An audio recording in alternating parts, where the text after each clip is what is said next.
আমি একজন ডিভোর্সি মেয়ে, আমি ঢাকা মিরপুরে একা থাকি। আমি একজন বিএনপি আদায় করছে, বিএনপি 60 লক্ষ নেতা কর্মী মামলা খাইছে।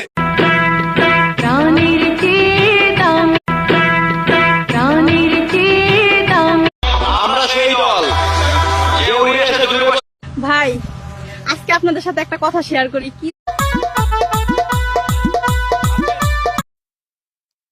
তুমি কি রাত্রে আপনাকে আমার অনেক পছন্দ হয়েছে।